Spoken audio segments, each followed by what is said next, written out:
Hello, how are you? Let's start with the news about what's happening around the world.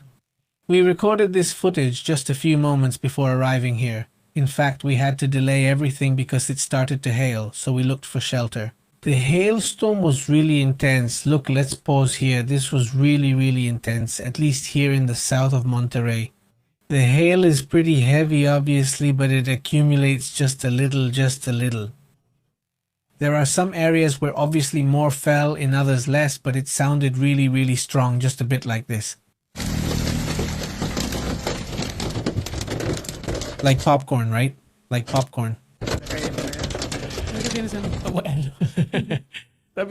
Let's go with this image that's gone viral. It's a boy running next to the Pope mobile. And, well, he's greeting him. Obviously, he's really excited and waving, right? And, well, it's part of the tour of the visit that the Pope is making. Leon, 14. Over there in, what's it called? Not in Angola? Well, that's also part of what's happening. Listen to what was happening at that moment. The hail.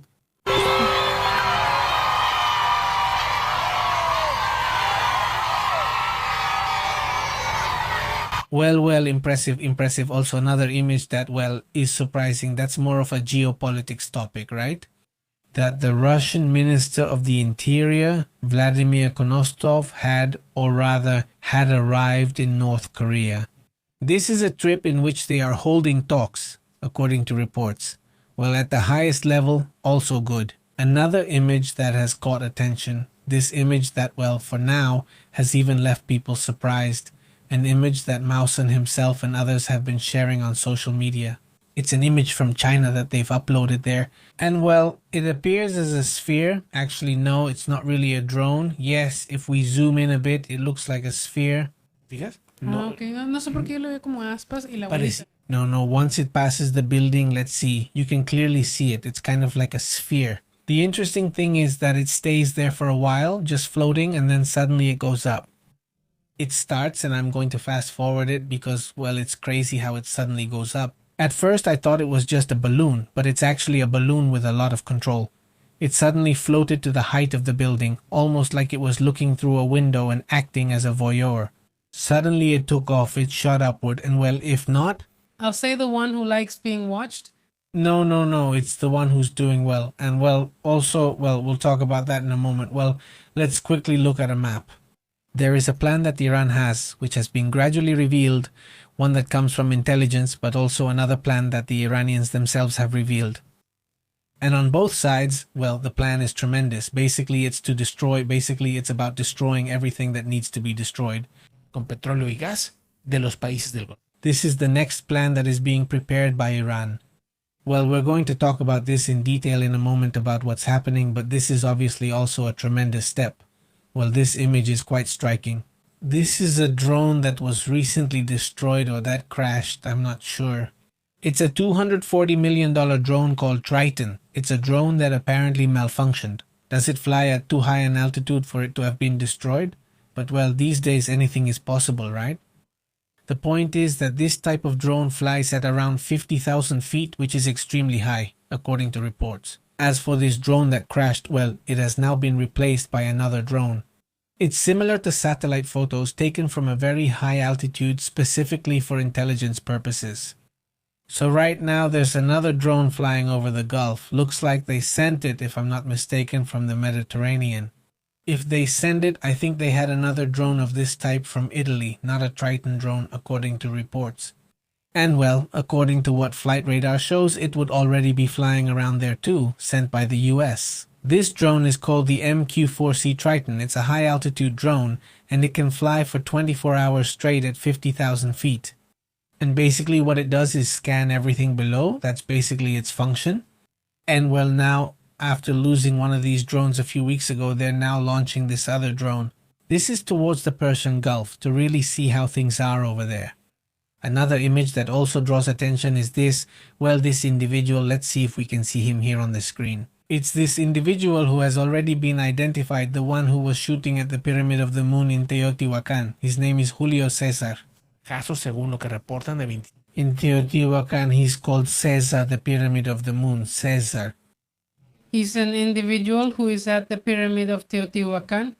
He's called Caesar.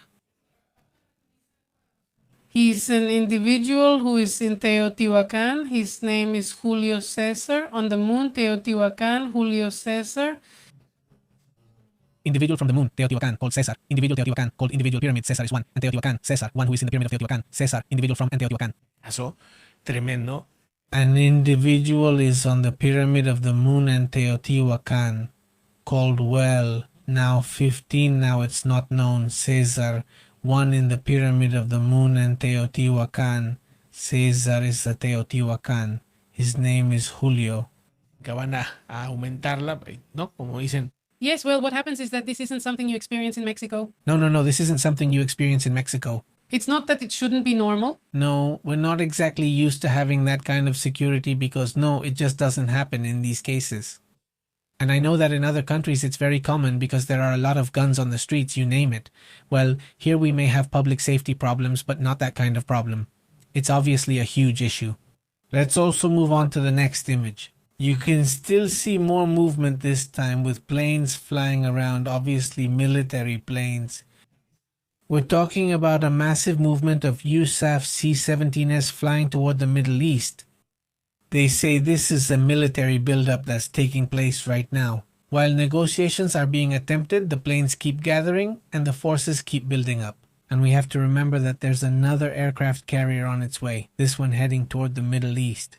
So that's also an important part of what's happening. Also another one. Another image that stands out is this one on Iranian television, as they call it. Well, this is how it looks in the mornings, right?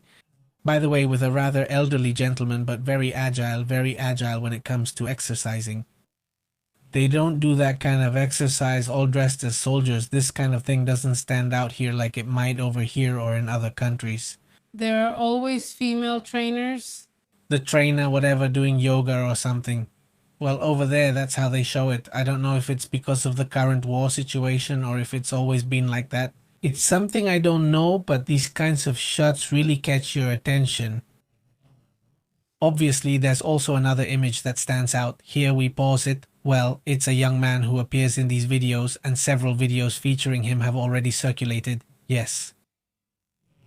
Young men from Hezbollah, even though they're linked to Hezbollah, say goodbye to their families and friends because, well, they're going to become martyrs. Martyrs. Martyrs. Basically a terrible thing because they all look very young. The truth is that it's terrible and, well, it's also part of the terrible way terrorism operates. Another thing that draws attention is this post by Candace Owens, someone who was super pro-Trump, right? Yes. And now she has become a critic of Trump within the MAGA movement, right? It's this post where she criticizes that now Trump is telling MAGA they should accept giving up their rights for the greater good. It's the classic way to take away civil rights. Yeah, taking away a right, usually the Second Amendment for safety, for the greater good, or whatever reason. And, well, they're criticizing Donald Trump a lot for talking about freedoms and all that, and now he wants to take them away, right? It's just that, I mean, at what point did they believe him? Honestly, that's amazing. But anyway, it also catches my attention. The propaganda campaigns that the Iranians are running now, they might even be convincing women to be part of the more radical wings of Iran by painting the missiles pink. No, there are more images, and they even show little kids with their faces covered, but they're just kids. They also show women without the hijab.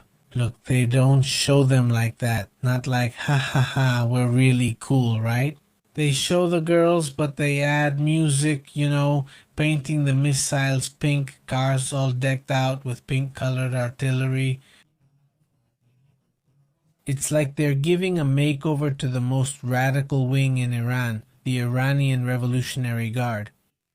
I imagine it's to convince women to be part of that movement. Those movements with the famous Shahed drone and everything. Those kinds of things are also part of what happens in those matters. Let's go to the news, let's get to the information here. Some of the most interesting images, well, we really started late this time, really because of the hailstorm.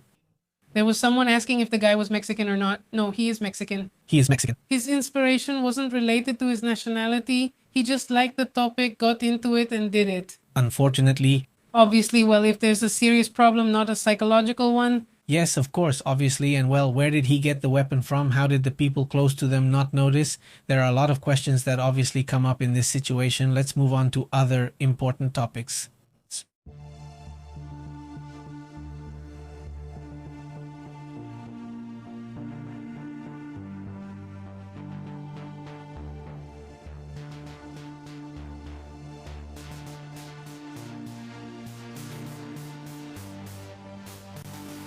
Look, there are several important matters, but above all, there's an imminent escalation happening.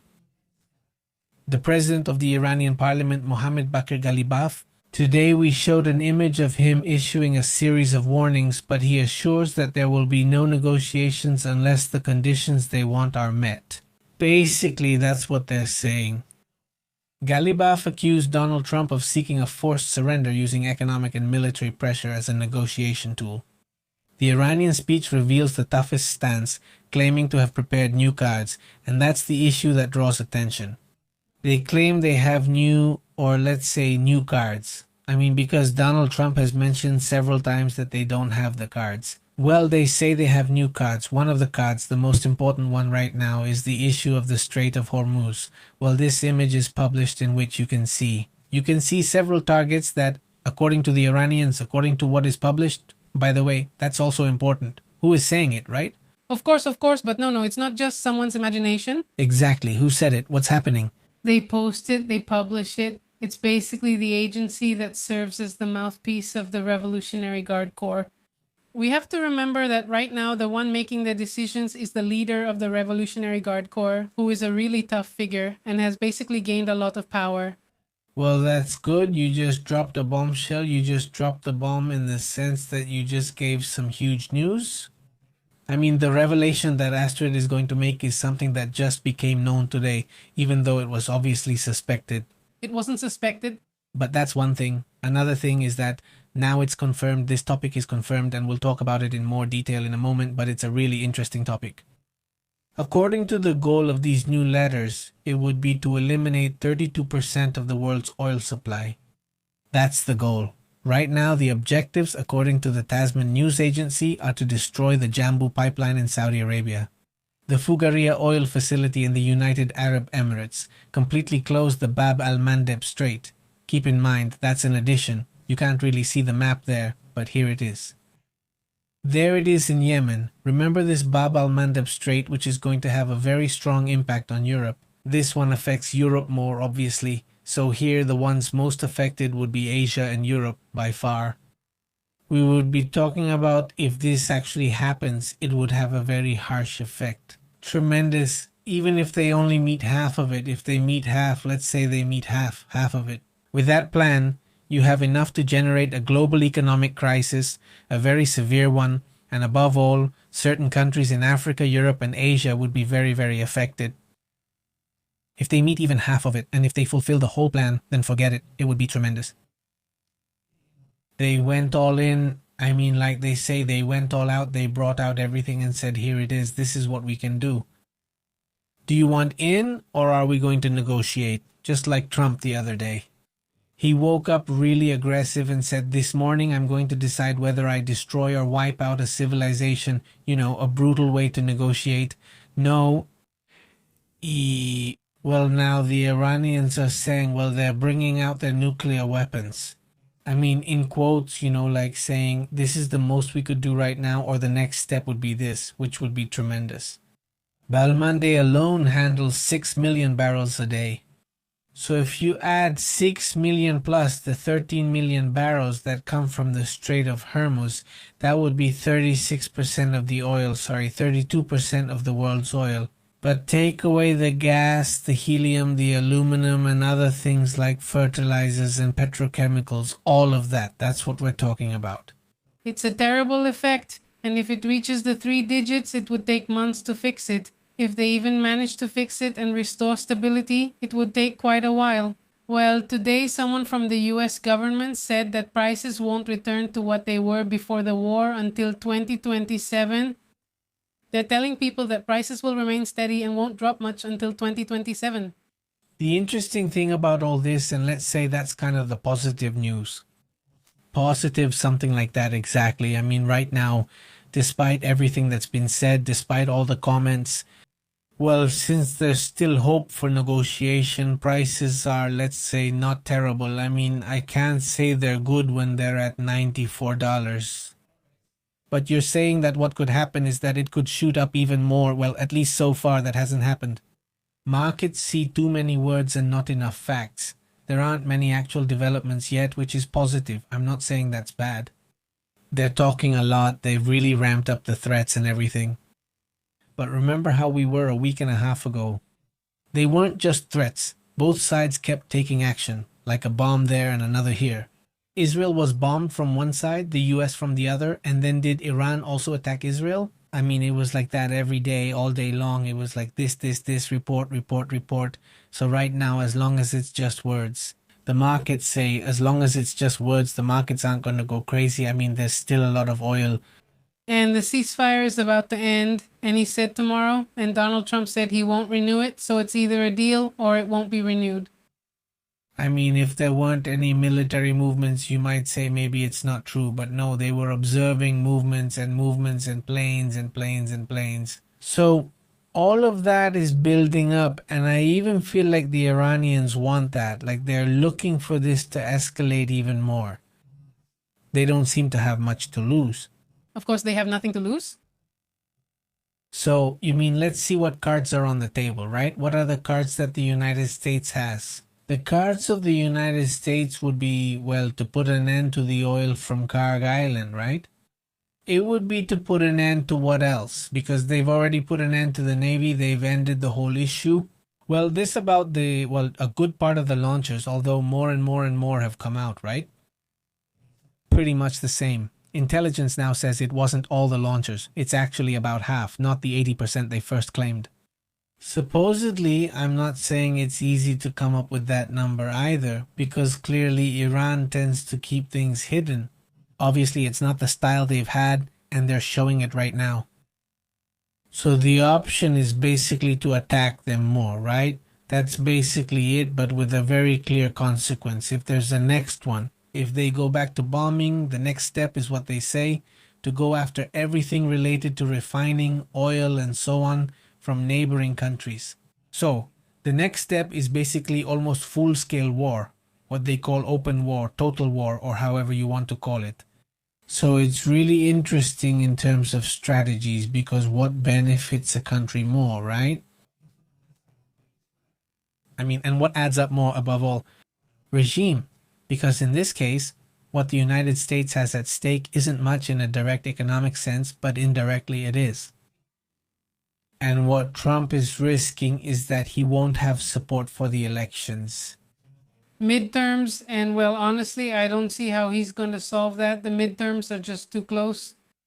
It's just a matter of months now, and if this completely shifts toward the Democrats, then they'll decide on an impeachment. Well, and another topic is what's at stake for Iran, but I mean, what exactly is at stake for them? They're risking the very existence of their regime. I mean, that's why this is so complicated, because they're basically putting everything on the line. So that's why this phrase says they have nothing to lose, because either they lose the entire regime, it ends, it collapses, or they keep going with that kind of attitude, right? I mean, come on, it's tough. Now, let's move on. Let's talk about another important topic.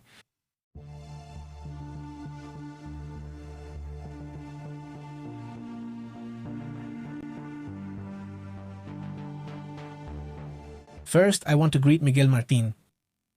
Thank you very much, Miguel, for that super chat. We really appreciate it. And of course, thanks to the community members who support our channel in that way. Thank you very much to those who have subscribed, to those who have liked. Thanks so much for that. If not, please help by liking and sharing. It's really important. Greetings to Walter Caribel and everyone here live. Thank you for joining us. Francisco, how have you been? A big greeting as well to the whole community that's just joining us.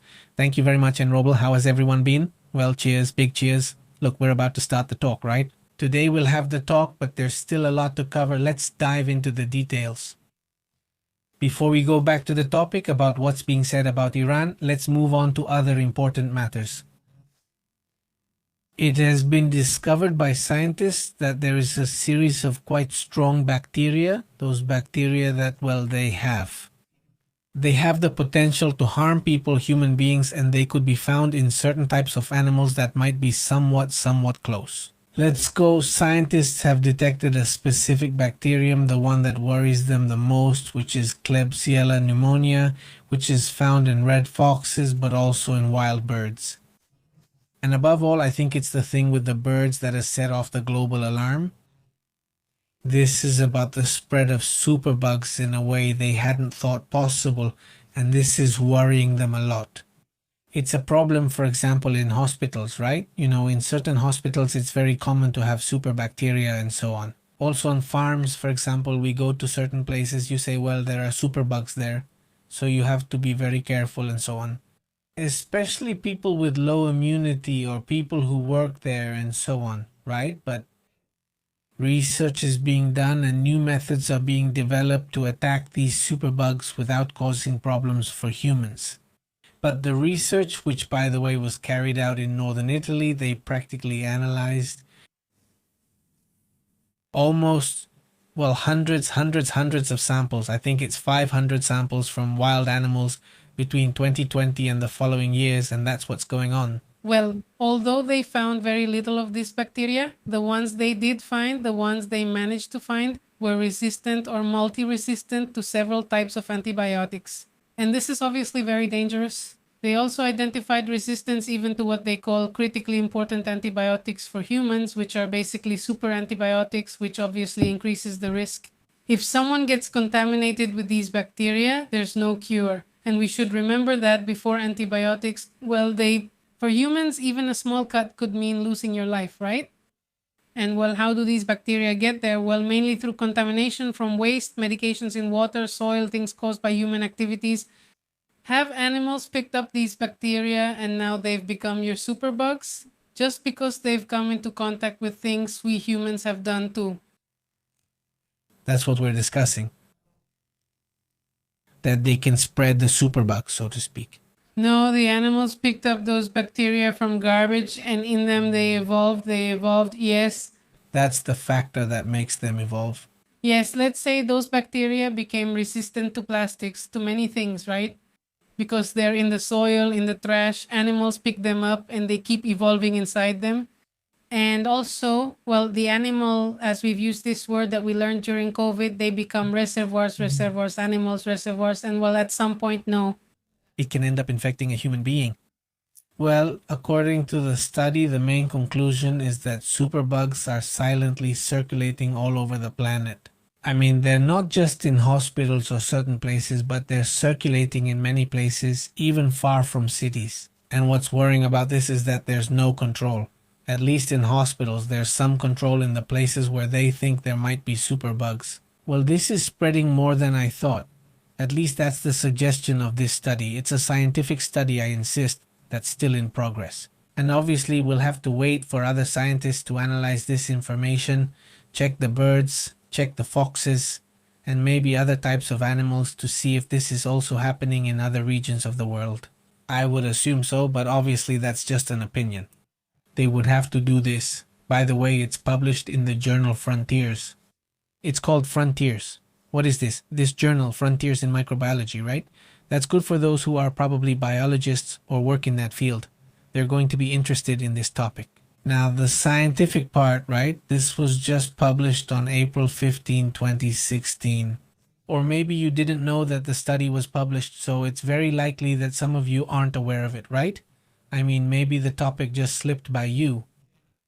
I'm just saying that's how recent the article is, just so we get an idea.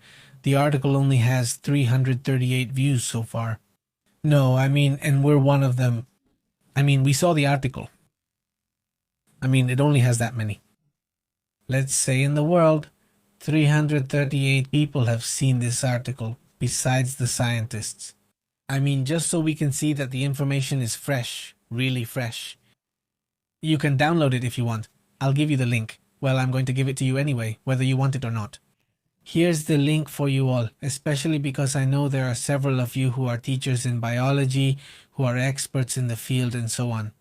Alright, so I'll leave the publication there for you. You can download the document, analyze it, and so on. You already know what to do. Alpha, how has Gabriel been? How's he doing? Greetings to the whole community. Greetings to everyone who's just joining. Thank you very much. Let's move on to other important matters as well.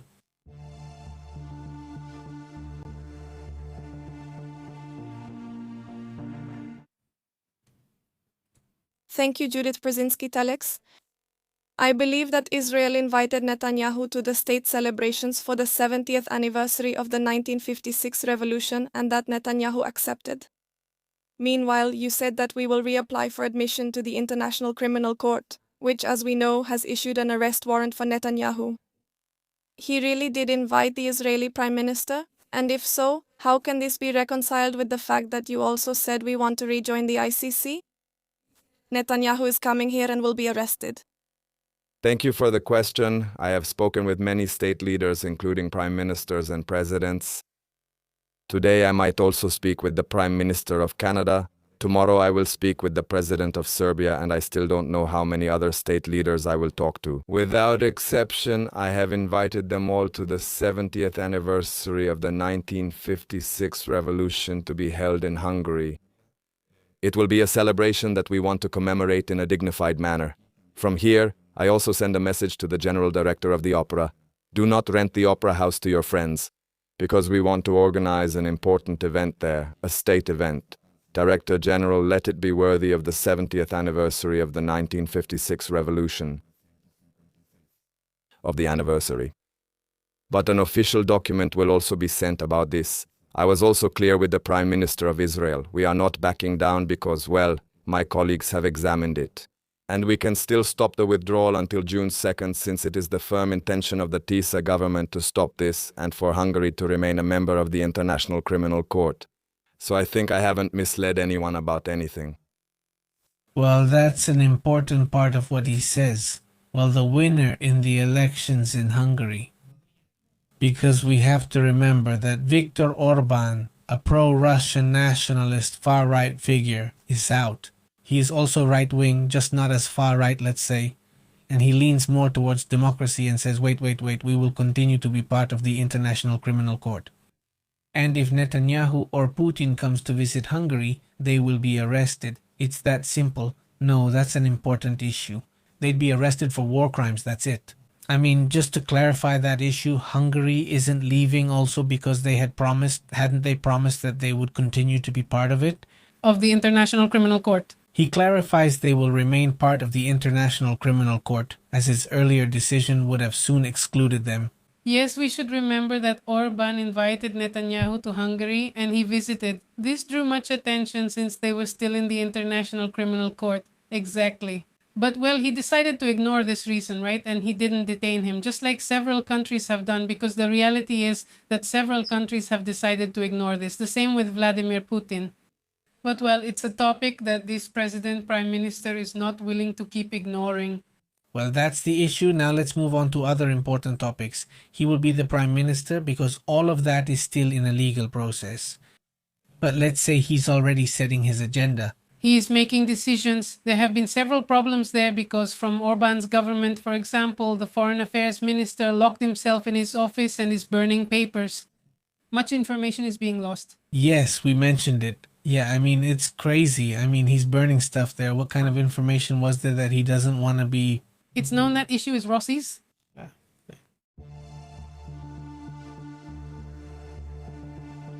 Intelligence information indicates that large shipments of weapons and ammunition are heading to Iran.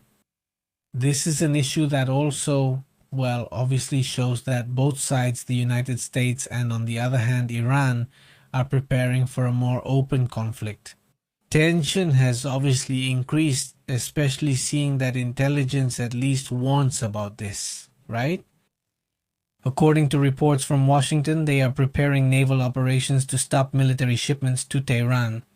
Shipments that could come from simply friendly countries, but there are limits. I mean, certain things can be done, but for example, the Caspian Sea is controlled by Russia and Iran.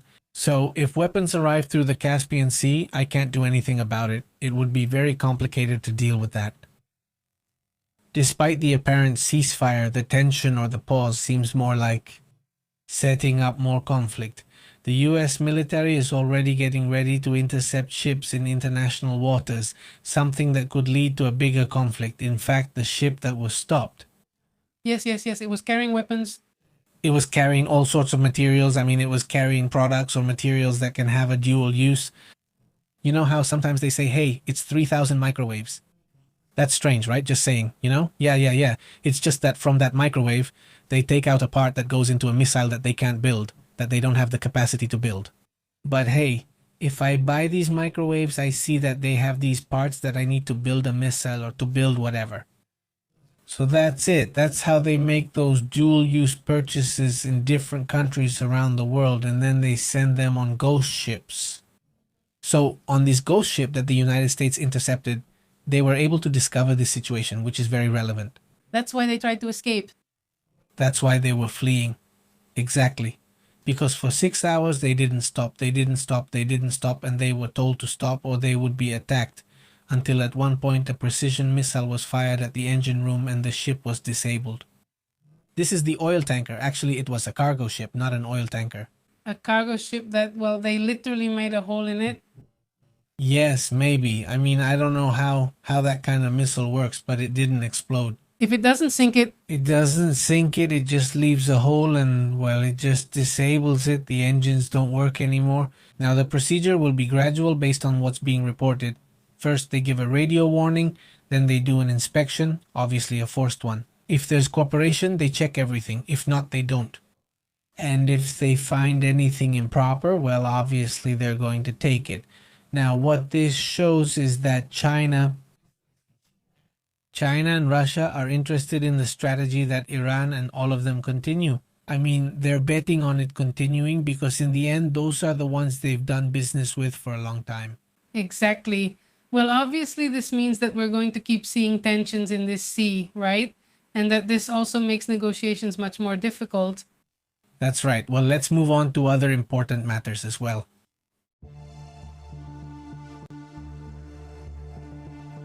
There's some really crazy news, right? Honestly.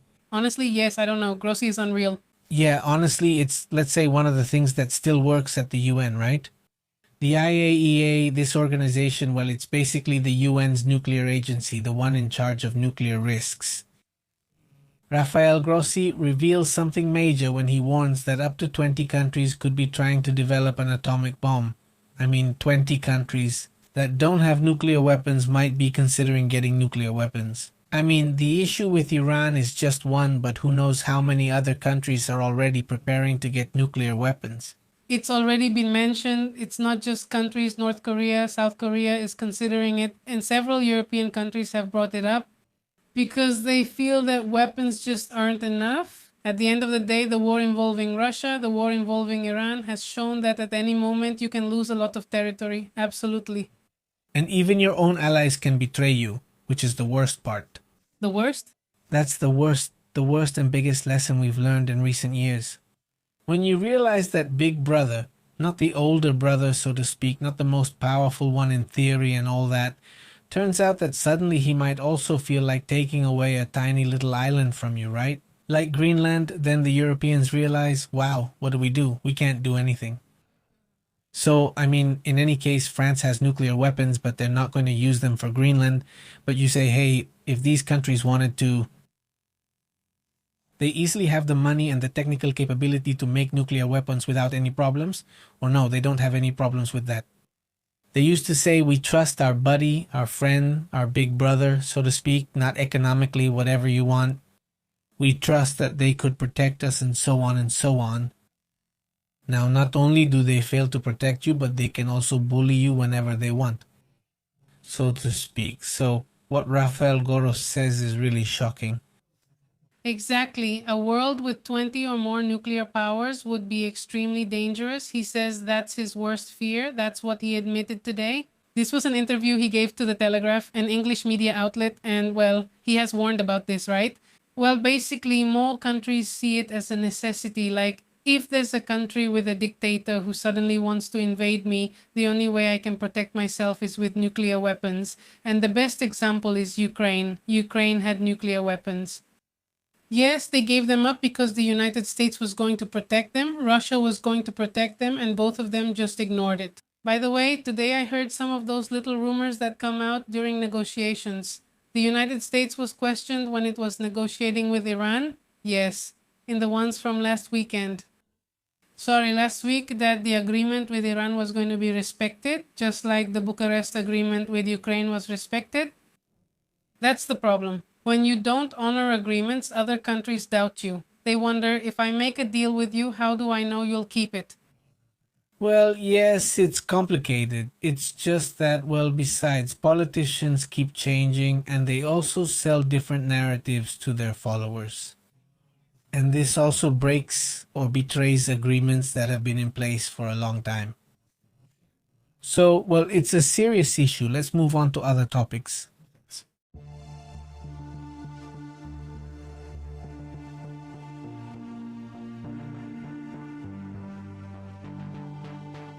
Thank you very much to everyone who likes the video. Thank you so much to those who share it. Just a reminder that we're on Telegram, we're on WhatsApp, and of course on other social networks, so you can follow us. You'll get a notification there when we're live. Look, changing the subject, there's an Iranian ship that was seized by the United States and is said to have ties to China. According to the maritime transport data analysis conducted by Newsweek, the Iranian ship is said to have basically with the Chinese. Exactly. They're talking about the ship Tuska, and well, this would be the one from yesterday, right? Basically. And yes, we hope that all parties involved act responsibly, respect the ceasefire agreement, and avoid an escalation of tensions. That's what the spokesperson from China said. Wow, Yang Kun. That's good. Very quiet, but they're there and get involved whenever possible. Whenever they can, yes. There's a lot of support. I mean, honestly, a lot of people always say China isn't doing anything, but of course they are. They provide intelligence, they provide weapons, and that's something they could easily stop. Iran doesn't do it because it's convenient for them. It's convenient for them, and the oil benefits them too, since there's a huge amount of oil there. Now, another issue that also draws attention, and you have to look at this on a map because that's where this situation will be understood a little better. Looking at Iran and its neighbor to the west, Iraq, they have a series of, let's say, militias, especially in the southern part. They have militias. They are pro-Iranian and they are small. And now these militias, at least one of them, has already threatened that it has, according to them, more advanced weaponry that they say they will use against United States targets. This was something that could be seen coming in the sense that we have to remember. The United States has been evacuating Iraq. I mean, Iraq is an area where the United States operates freely. They buy things from them, they sell to them, and so on. In the end, Iraq was invaded. In theory, they've always had a good relationship, even more so on the military side, by the way. And they've been slowly pulling out little by little. But this time, it's noteworthy that an armed organization called Saraya Awilia Aldan stated that they would be prepared for a prolonged war. And they warn that they will intensify their operations in the region from now on. So life is already becoming more complicated for Americans in this area. By the way, I insist, they have evacuated not only diplomats and military personnel, even though some are still operating in certain areas, but also contractors, American contractors. In fact, right now the issue is that it's a complicated area. Honestly, if you're a foreigner living there and you could be mistaken for an American, then you're obviously at risk. So Iraq is becoming more like Iran, so to speak, so keep an eye on that. Besides, there are going to be elections, and one of the favorites is pro-Iran.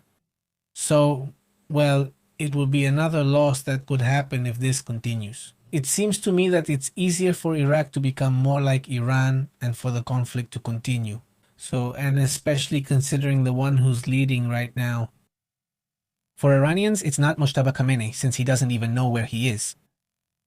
That's how it is, he knows. Yes, he does. He's aware. It's not Abbas Araghchi. Obviously, it's not him either. And it's not the Iranian president, not even in his dreams. The one who's operating. I mean, he's a very radical figure. He's a military figure from the Revolutionary Guard, the head of the Revolutionary Guard. This one isn't around. Pass me the image once more so I can have it here and put it on the screen so we can be clear about this. Well, let's go ahead and take a look. This is the person in charge. The militias. He is the one responsible for staying connected with all the militias of the Revolutionary Guard and the Quds Force. That's how he wages proxy wars. So, well, now the one who is completely running Iran is this person. Obviously, he has the ability to put pressure through other countries through militias that are trained and armed by them, and they will do it. They'll do whatever they want without getting into trouble because they'll say, it wasn't us, they're not ours, it's not our army. No, in the end, they're not really others, right? And that topic as well. Well, it draws attention to what's happening there on this topic. Certificate, shall we go to that? Sí, de una vez, sí, sí. Vamos a eso.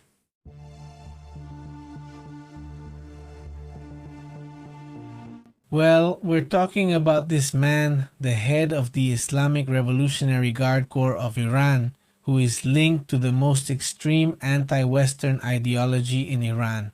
It's this individual right here who has, by the way, that mark on his forehead, which we've already talked about. This right here is a callus that forms on those who are super religious, who kneel like this on the floor. Wait. It's not that they just bow down, they actually get down on the floor and do it so many times that a mark starts to form like a callus that develops there. So it's not a mole.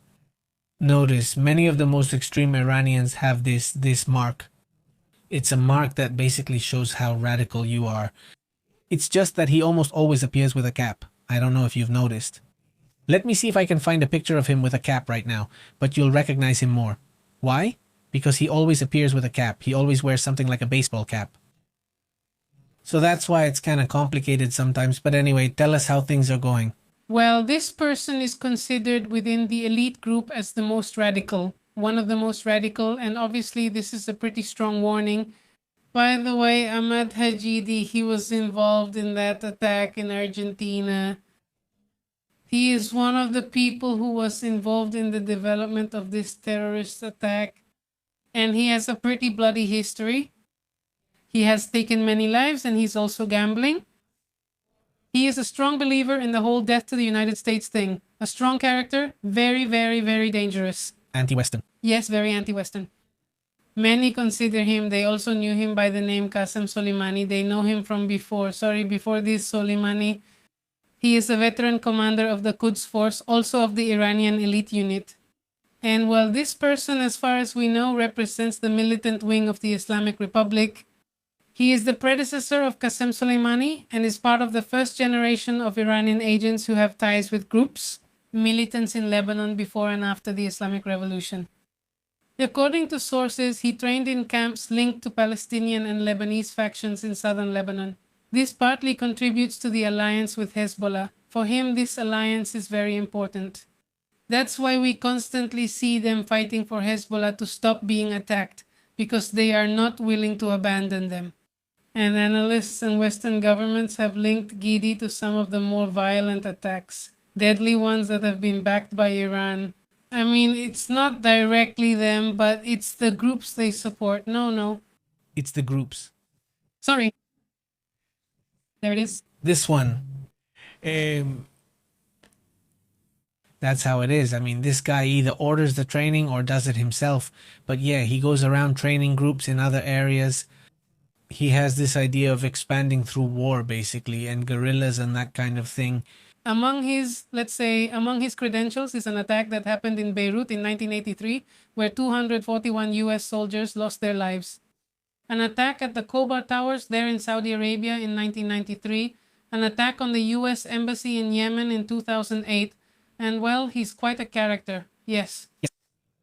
The worst faction, I mean, that's what caused the conflict. The worst faction among the Iranians, the craziest one, let's say, is the one that ends up running the country. So it's complicated. How are those who were already organizing themselves going to go out and protest now? The people are organizing to protest, to say that we want changes, we want this. Now, how are they supposed to go out and protest with this guy there? They're not going to go out. I mean, it's going to be more complicated. This is really serious, not something else. Well, this person is also heavily sanctioned by both the United States and the European Union. And well, it's also known that he was involved with the crackdown on the people who were protesting, where it's estimated that at least 30,000 Iranians lost their lives. It's a terrible situation, but that's how things are progressing or evolving in this conflict. Meanwhile, in Russia, a German woman has been detained carrying a bomb in a backpack. I mean, this is striking. A German woman was carrying a homemade bomb in a backpack. There was a planned attack. This, well, draws attention. What happened there? What's going on? What is it? Well, it seems that this woman was carrying this bomb, like you said, that she made herself intended for an attack against Russia. This was today, Monday the 20th, April 20th, they announced it. Apparently, according to the FCDE, a citizen from a Central Asian country who was acting under orders from Ukraine, well, that's what they say. He convinced the woman, who was born in 69, so you can calculate her age. Her name hasn't been revealed, but she was involved in this plot. According to the security service, the homemade explosive device was supposed to go off very close to a security forces facility in the city of Teotihuacán in the Caucasus. It really draws a lot of attention, honestly. I mean, what's going on? What's happening in that regard? So, this was in Russia, but a German woman trained by Ukrainians, apparently. That's what they say. I mean, or not. She says that an Asian man... She convinced an Asian man. I mean, an Asian man convinces her, and supposedly that's organized by the Ukrainians, according to them. That's what the Russian security service says, which is intelligence. I mean, Russian intelligence says this German lady was convinced by an Asian man, and the Asian man was supposedly convinced by Ukrainians, so it's like we're... Very strange. Honestly, we're not sure what will happen, but we'll see. Yes. It's not complicated, but well, in the end, since she's a German woman, Germany is asking for information. We'll see if the Germans themselves, who also have their own intelligence, well, let's see if they connect the dots and see whether it's related to that or to other groups, right? But well, it's a curious topic. Let's see what is said later on. In the meantime, let's move on to other important matters. There will be another meeting between Lebanon and Israel, and it's an interesting topic because if I'm not mistaken, it will be this coming Thursday. Well, there's going to be another meeting in Washington, by the way.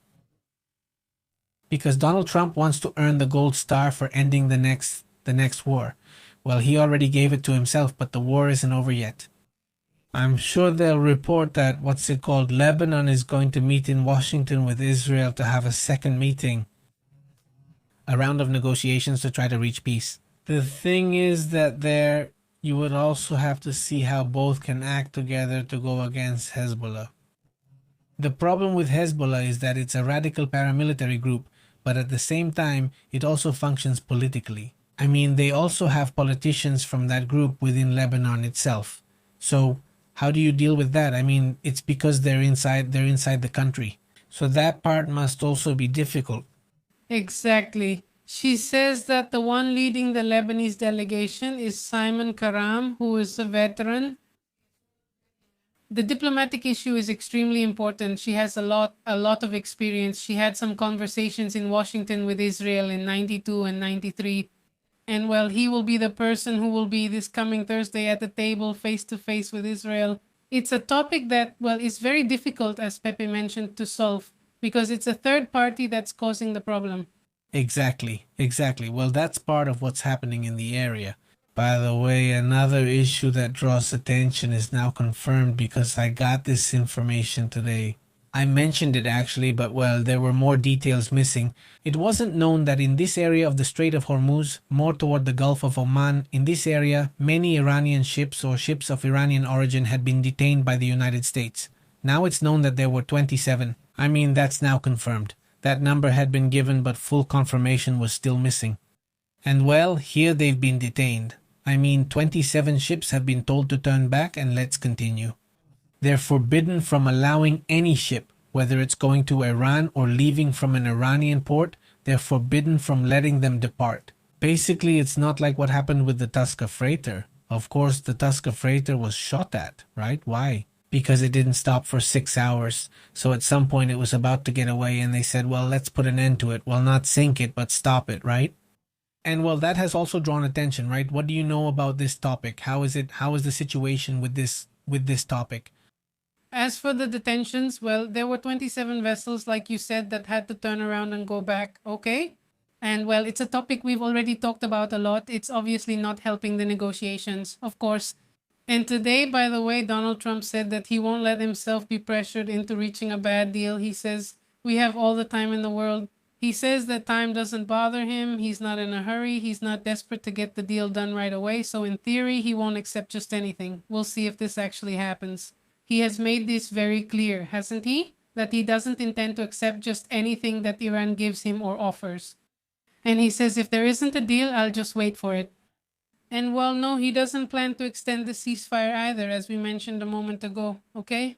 If an agreement isn't reached, I mean, if nothing is achieved by Wednesday, tomorrow is Tuesday, I don't know. If nothing is achieved by tomorrow, Tuesday, well, the war will start again, right?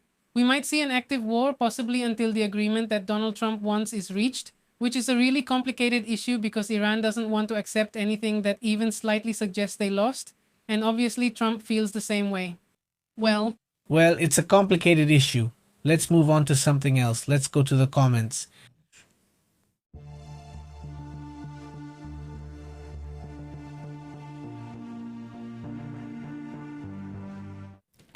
How have you been? How's everything going? Thank you so much for joining us. Hey, let's get the map up here in case there's something to show. Just a moment. There we are. Great. Well, thank you so much for joining us. Thank you so much for your comments. And look, I just want to ask you something I like to ask from time to time.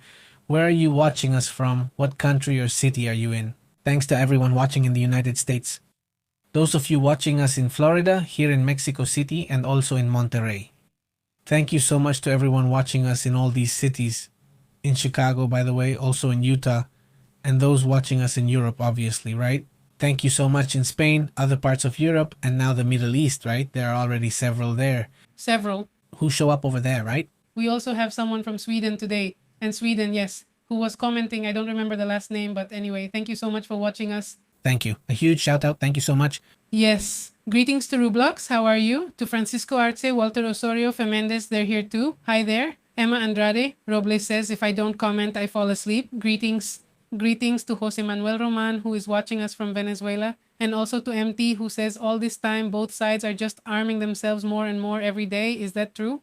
Both sides are becoming more heavily armed every day. The United States has more soldiers in the area. I mean, it's a really, really worrying issue, right? How far could this go? If I don't comment, I fell asleep, not I stay asleep. If I don't comment, I fell asleep. Got it. So if you didn't comment, should I think you're asleep? What happened? Greetings. Emma, 12:48 a.m. Rulos Jose. What time is it? 12:48 a.m. Okay. It's already late there. It's just 2 hours of madness. Jose Manuel, how are you? Greetings to Venezuela. Very good, MT. Greetings. And all this is doing is making both sides arm themselves more and more every day. Exactly. Yes, our focus, where should they be paying attention? It's in Kashmir. Of course, it wouldn't take much for something very serious to happen, and it could return to a conflict between Pakistan and India. Well, for now, they're behaving well. I think they even stopped it with Afghanistan.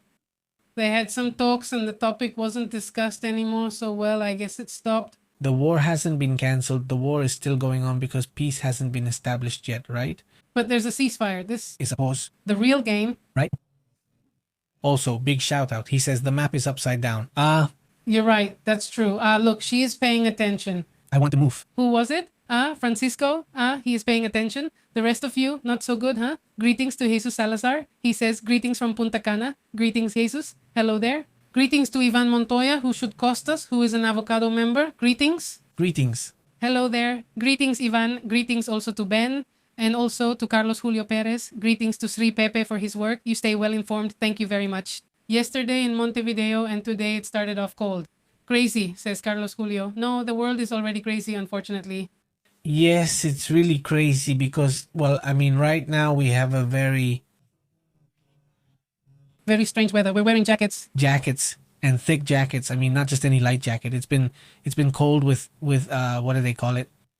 I mean, cold plus humidity and wind. So that makes it even crazier. Yes, greetings, Yo-Yo. How are you, Yo-Yo? Greetings to Geniales, who greets us from Iowa. Also, greetings to Rublox. And Francisco is here too. He's with us. Greetings, greetings.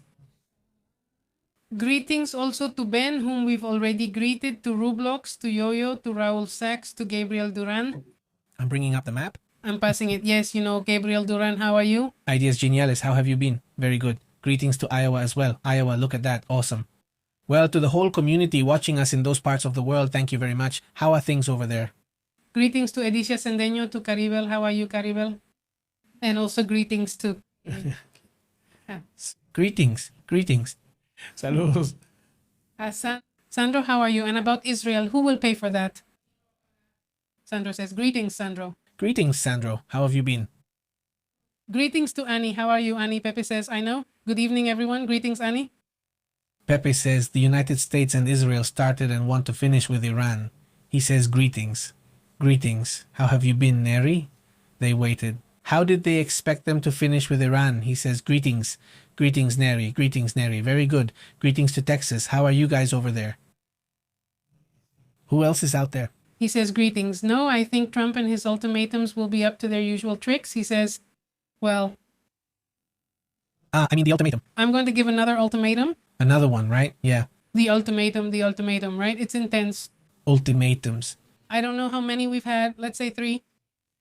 Yeah, it's not that they lose power exactly. They lose their impact. Of course, yeah. Well, yeah, they're always throwing out ultimatums. It's complicated. I mean, it's tough. Greetings to Carolingo, he says. Better a clean fascist than a dirty leftist. Greetings, Carol. Greetings. Greetings also to Maria Angelica. How are you, Maria Angelica? To Adilson. We also have here, there, as our grandmother says, the problem is that China is trying to send some mobile rocket launchers. I mentioned it to you. Yes, the Manpat, that's what it's called. I think that's what it is. Yes, that's what it says. Several days ago in a live stream, and yesterday it came out that it was secret in several. We didn't talk about it here, about those things. Yes, the radars and the others are portable. In fact, I think they're portable. One of the videos. From the videos, yes, I've been talking about that for a while now. Greetings also to Maria Elena Onofre. How are you, Maria Elena Onofre? Greetings. Greetings to Octavio Fernandez. He says how supportive we are of world peace, doing everything possible to keep it escalating, he says. Greetings to Panterita. What are you up to, Panterita? Hey, Panterita, how's it going?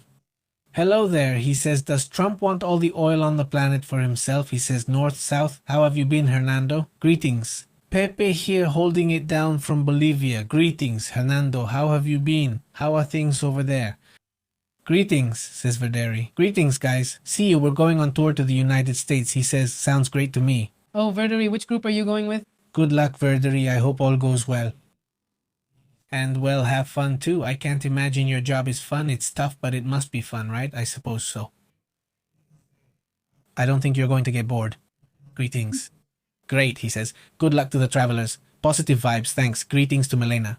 Greetings to your family. The one who says antimicrobial resistance is a global ecological phenomenon. Wildlife and birds act as vectors, not as the source. The problem is anthropogenic, and it's already beyond local control. Exactly. That's what it says there in the research, that animals get infected from garbage, from things that, well, if we're capable of getting microplastics to Everest, then there's nowhere it can't reach. And Antarctica too. And to Antarctica so microbes don't end up anywhere unexpected. Well, greetings to Heidi. Heidi, how are you? Greetings. Heidi. In Monterey. Did you get hail? Yes, Heidi. Didn't you get any? We did, and people were so selfish. In Garzanzada, those in front just stayed under the bridge, comfortable, while the rest of us were stuck and couldn't move forward because they were protecting themselves from the hail. That's how it was. 2 or 3 minutes, but yeah, they really did that. What's up with that? I mean, what can you do? You go under the bridge and keep moving. Go. Yeah, because but yeah, it happened to us, and we were lucky that my brother warned us like 2 minutes before it happened. He warned us, and he sent us a video showing that the hailstorm was really strong and he was nearby. Heidi lives near Cumbres, but there's nothing there. It actually happened here in the south. It happened here in the south, like my brother was heading toward the highway, so to speak, or more on the highway side, and I was near the tech, so he let me know, and we could see the clouds, right? They were coming, and then we saw the image, and I said, wow, that's intense, it's coming. So I changed lanes thinking if it gets here now, I'll turn right, and I went into an HEB that's on Gazanzada, which has a roof. And in fact, the app, we stayed there for 15 minutes, really not that long, but those 15 minutes, well, they delay everything, right? The whole live stream, right? And so we ended up leaving even later, right?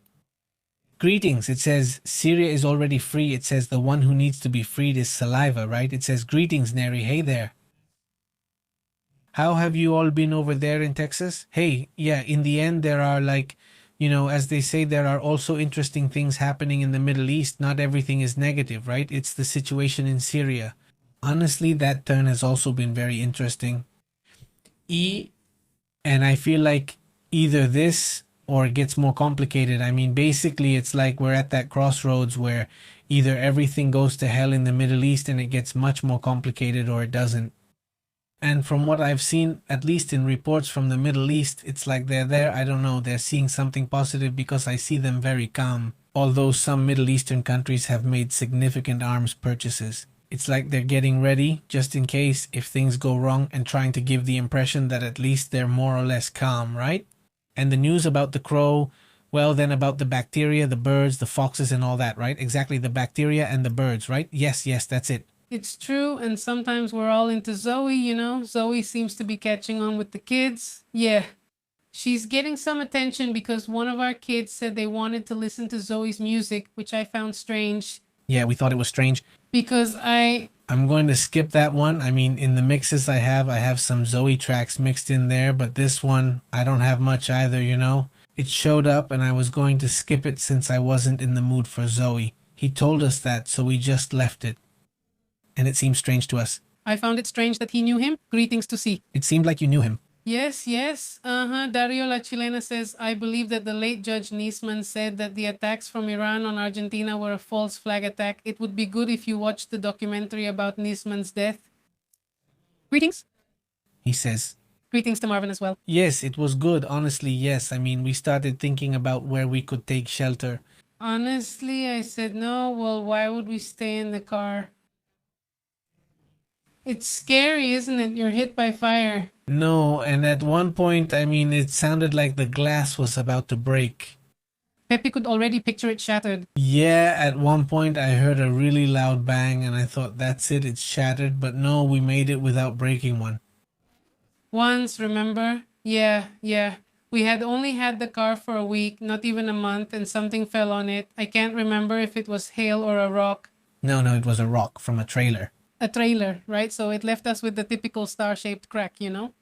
The good thing is insurance covered it and it turned out great. Honestly, I don't even know where. They cover up to 3 for free, then charge for the 4th. You mean 3 per year? Yeah, per year? Yeah. And super fast they fix it and it turns out perfect. You can't even see them and I don't know where it ended up. Greetings, because it goes like...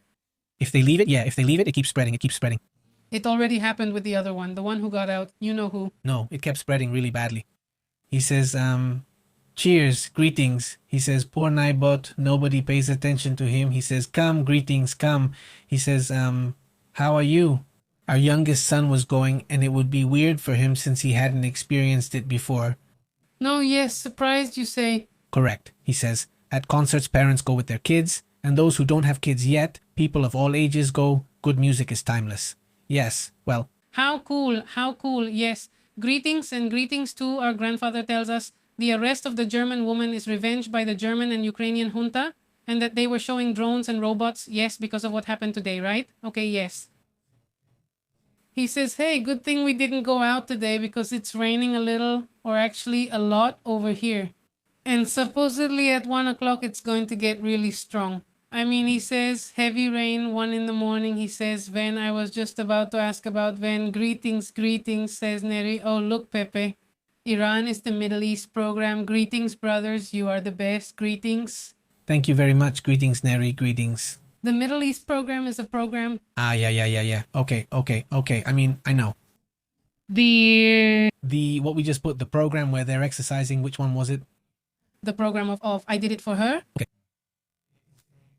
Well, let's go. Let's go. Guys, remember that we're greetings to OFE. Remember that we're on WhatsApp. We're also on Telegram, and we send you a notification when we go live.